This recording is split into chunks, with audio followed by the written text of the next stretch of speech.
Bonsoir à tous, bienvenue dans votre magazine Planète Locale, votre rendez-vous du lundi. En début de semaine, on revient sur les initiatives éco-citoyennes dans notre région, la réduction des déchets et surtout la réutilisation de nos contenants, bouteilles de verre ou autres. Eh bien, c'est au programme ce soir avec Eau la Consigne, une start-up roubaisienne qui travaille avec les professionnels de l'industrie alimentaire. Notre invitée ce soir, Florence Durier, cofondatrice. Bonsoir. Bonsoir. Bienvenue, merci beaucoup d'être avec nous. Et Nour Oladi nous accompagne également en plateau comme chaque semaine. Bonsoir Nour. Bonsoir. Et on commence avec quelques chiffres tout de suite. Eau la Consigne qui a déjà collecté et relavé un petit peu plus de 41 000 bouteilles, même quasiment 45 000 aujourd'hui depuis le lancement. Et côté énergie, enfin au côté économie d'énergie, enfin, c'est pas vraiment de l'énergie le CO2, mais vous m'avez compris, un petit peu plus de 12,6 tonnes de CO2 économisées. Alors tout est parti en fait, Florence, du défi famille zéro déchet avec la ville de Roubaix en 2018. Pourquoi vous avez participé à l'époque ? Alors à l'époque, c'est suite au visionnage du film Demain, où, qui m'a fait réaliser en fait tout l'impact qu'on avait sur la planète. Je pense. Oui, de Mélanie Laurent et Cyril Dion. Oui. Mais aussi de tout ce qu'on pouvait faire nous-mêmes en fait. Et donc j'ai eu envie effectivement de pouvoir agir et au niveau personnel, familial, la réduction des déchets est peut-être l'un des premiers, les plus accessibles à mettre en place, avec beaucoup de gestes simples. Et en arrivant à Roubaix, où on a emménagé, on a eu la chance de participer aux familles zéro déchet, puisque c'est la première ville à avoir lancé ce type de défi. Et pourquoi la consigne alors ? Parce qu'il y a tout un tas d'initiatives autour de l'environnement. Pourquoi la consigne en particulier ? Eh bien, la consigne, parce que alors c'est encore une fois une somme de rencontres, mais ça, en tout cas, venait à un moment où je voulais donner un nouveau souffle à ma carrière, un nouveau sens plutôt. Et donc, l'économie circulaire m'a beaucoup parlé. Et dans l'économie circulaire, effectivement, il y a plusieurs sujets qui peuvent être pris, et celui de la consigne quelque part faisait vraiment sens, puisque c'est des contenants. Là, une bouteille, quand on l'a vidée, elle est tout aussi intacte que quand on a démarré son utilisation, et donc ça paraît tellement fou de l'acheter, de la briser pour la refondre et la refaire, que ça faisait beaucoup de sens pour nous, d'autant plus à la frontière de la Belgique qui n'a jamais arrêté la consigne. Non, jamais arrêté, c'est vrai. Et donc ça s'est concrétisé en Eau la Consigne.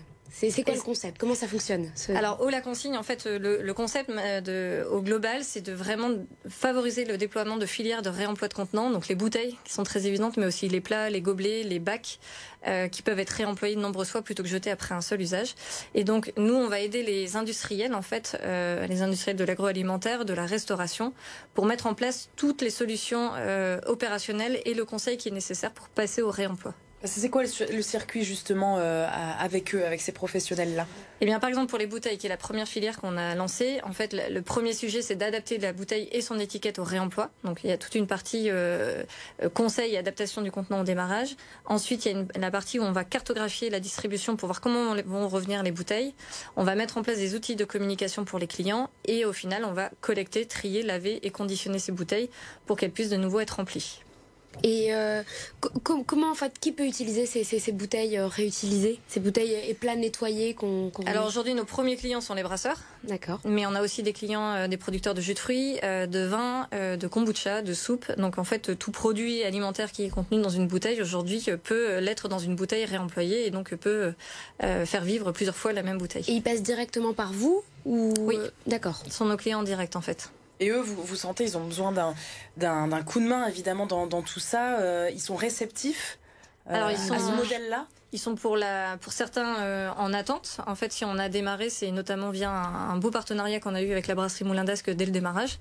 Donc, avec qui on a étudié ce sujet-là. Et eux, comme d'autres brasseurs, ont très vite été convaincus qu'il fallait qu'il y ait un acteur central qui puisse gérer en fait toutes ces solutions opérationnelles que je vous ai citées, qui sont trop complexes à mettre en place, trop complexes et trop coûteuses pour une brasserie. Et c'est quoi les avantages par rapport à la fonte du verre ? Alors, ça existe aussi, ça fait aussi partie... Tout à fait, c'est le cycle qu'on connaît tous du recyclage. Et en fait, le premier avantage du réemploi par rapport au recyclage, c'est un avantage écologique. Donc on a parlé du CO2, on va économiser 79% d'impact carbone en réemployant plutôt qu'en recyclant. On va économiser 75% d'énergie, puisqu'on lave à 80 degrés plutôt que faire fondre à 1500 degrés. Ah oui, c'est énorme. Et on va même économiser un tiers d'eau. Alors ça, c'est pas intuitif, mais en fait, notre filière de recyclage utilise beaucoup d'eau, notamment pour nettoyer et polier polir notre verre perdu avant de le refondre. Et les laveuses sont des laveuses industrielles qui sont optimisées pour utiliser le moins d'eau possible. Elles sont vraiment spécialisées pour ça. Enfin, je veux dire, les bouteilles, elles sont vraiment nickel. Il n'y a plus une trace, tout va bien. Tout à fait. Les bouteilles sont lavées à 80 degrés. Après, elles sont parfaites. Et ça crée de l'emploi aussi, le nettoyage et la remise sur le marché de ces bouteilles. Donc le réemploi, en fait, un des deuxièmes avantages, c'est qu'on va créer plus d'emplois locaux et davantage d'emplois au global, puisque en Allemagne, une étude a démontré que la filière de réemploi crée 50 000 emplois comparé à une filière de recyclage s'ils étaient en recyclage. Mais je reviens sur ce que vous disiez tout à l'heure chez nos voisins belges. C'est vrai que la consigne, ça existe depuis toujours. Comment on explique que chez nous, en plus région transfrontalière, on est abandonné ça? Alors nous, on a eu la consigne jusque dans les années 80 et souvent les plus de 40 ans s'en souviennent. Ils rapportaient les bouteilles enfants avec leurs parents. Et une des raisons qui font qu'on a arrêté, c'est que la France a misé plutôt sur le recyclage avec les écotaxes et les organismes de recyclage. Alors vous êtes soutenu, vous, par les collectivités ou par la région, par exemple? Est-ce que vous avez des soutiens? Parce qu'on le disait, start-up roubaisienne, vous êtes encore jeune. Alors on est encore jeune, des soutiens. Alors on a déjà eu des soutiens puisqu'on a été incubé chez Evident, on a été accéléré chez Rev3, donc l'accélérateur pour la troisième révolution industrielle, et on est actuellement incubé chez Euralimentaire. Donc on peut dire qu'on est soutenu par l'écosystème et on bénéficie également d'une aide de l'ADEME, qui est l'Agence pour l'environnement, dans notre phase d'expérimentation. Et vous prévoyez encore de vous agrandir? Et on prévoit effectivement de s'agrandir. Avec un nouveau centre de tri, c'est ça, et de lavage? Exactement. On prévoit d'implanter le premier centre de tri et de lavage multicontenant dans les Hauts-de-France. D'accord, alors ça serait quoi exactement? Ça serait comment? Ce centre-là, ça serait où? Comment? Alors où ça sera dans la Melle. On a une piste en l'occurrence à Roubaix, donc probablement là. Mais en fait, le centre industriel, c'est un centre où vont arriver les contenants, que ce soit les bouteilles, les plats, où ils vont être triés par format, puis lavés dans des machines industrielles spécialisées, donc à la fois pour avoir le moins d'impact écologique néfaste, et ensuite pour avoir le maximum d'hygiène, de qualité de lavage. Donc c'est un centre qui fera à peu près 2000 mètres carrés, avec donc différentes machines dans lesquelles les bouteilles ou les plats passeront. Donc vous avez tout en tête, a priori, mais ce qui vous manque, c'est l'argent. C'est ça, vous avez besoin de combien? Alors aujourd'hui, on est sur un plan de financement à 1,6 million et effectivement, on est actuellement en levée de fonds pour trouver l'ensemble de ce financement-là et pouvoir implanter ce centre de lavage en 2022. Donc c'est-à-dire levée de fonds, ça passe par quoi en fait? Vous allez taper aux portes pour... Des investisseurs? Exactement. Donc aujourd'hui, on a déjà des investisseurs qui nous ont dit oui, ils sont à nos côtés. On est en train d'en rencontrer d'autres. Donc on espère avoir leur réponse sous peu, et positive évidemment. On rencontre également des banques et on est aussi en contact avec la région. Avec peut-être une question sur l'emploi que ça pourrait générer? C'est ce que vous nous disiez. Je vous demandais si la filière de réemploi permettait d'en créer, et vous, au sein même de votre entreprise, ça va être le cas? Alors nous, aujourd'hui, notre entreprise, c'est 5 salariés. En 2022, on compte en avoir 22. Notamment la plupart dans le centre de tri et de lavage. Et ce sont des emplois dans quel domaine, quel poste, quel type de poste? Plutôt des emplois opérationnels, donc pour gérer vraiment le tri, l'arrivée des contenants, le lavage et le reconditionnement. La logistique, peut-être, non? Oui. Merci beaucoup, on vous souhaite bonne chance évidemment Florence dans ce projet de la consigne. Vous nous tenez au courant si vous avez le lieu, etc. On pourra peut-être vous suivre. Vous restez avec nous pour le bon plan de Nour. Et Nour, ce soir, quelques conseils pour utiliser un petit peu moins de papier chez nous. Oui, parce qu'on en consomme et on en jette encore trop au quotidien, dans notre cuisine notamment. Vous connaissez l'incontournable rouleau d'essuie-tout, très bon allié du quotidien, il faut l'avouer, mais qui peut très facilement être remplacé par du réutilisable en optant pour un rouleau de feuilles en tissu. Il se trouve que je vous en ai apporté un. Oui, c'est ma petite session téléachat. Ah oui, voilà, regardez. Super sympa, d'ailleurs fait par une de nos collègues ici à la rédaction. Ça nettoie en fait tout aussi bien, et c'est aussi décoratif parce qu'on peut choisir des tissus. Vous pouvez aussi enrouler les feuilles sur elles-mêmes en fait grâce à des boutons pression. On les lave bien sûr et c'est reparti. Et si vous maîtrisez la couture, comme je vous l'ai dit, vous pouvez le faire vous-même.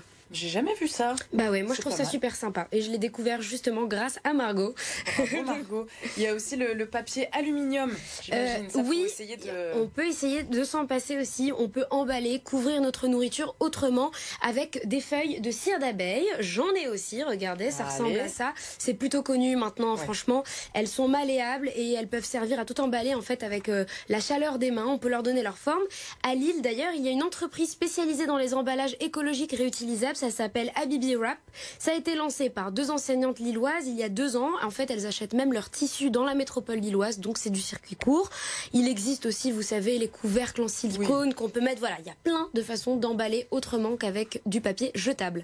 Des cadeaux, et donc on parle aussi du traditionnel papier cadeau. Eh ben oui, parce On que essaye de c'est s'en passer. la saison et on en utilise à gogo à cette période de l'année, vous le savez. Et en plus, il finit quasi instantanément déchiré à la poubelle. Alors le papier cadeau jetable, c'est très souvent du plastique en plus, c'est pas terrible. Il faut essayer si on peut privilégier des matières recyclées, on peut même aussi faire autrement avec du tissu. Et je ne sais pas si justement vous connaissez le furoshiki. Est-ce que ça vous parle? Florence. Oui. Sans doute, parce que vous êtes quand même sensibilisé à ces techniques. Est-ce que vous y êtes essayé? Oui. Ok. Oui, j'ai mes tissus chez moi prêts à être utilisés. Et ben pour celles et ceux qui Bravo. ne connaissent pas, c'est une technique d'emballage japonaise qui consiste en fait à utiliser un tissu et avec des techniques de pliage. C'est pas évident, mais sachez que dans la région, il y a plein d'ateliers pour apprendre à maîtriser cette technique. Bon, les enfants, je sais pas s'ils seront Et ben ravis, mais on va essayer en tout si, cas. il y a des très jolis tissus et puis je pense que c'est dès le jeune âge qu'on peut essayer de les sensibiliser à cette technique-là. D'ailleurs, Merci à beaucoup. Gravelines, quelques jours avant Noël, il y a un atelier gratuit au musée du dessin de l'estampe originale. Merci Voilà. Laure pour ce bon plan. On se retrouve la semaine prochaine. Merci Florence, à bientôt. Merci. Demain, on se retrouve pour votre magazine Hauts-de-France Business.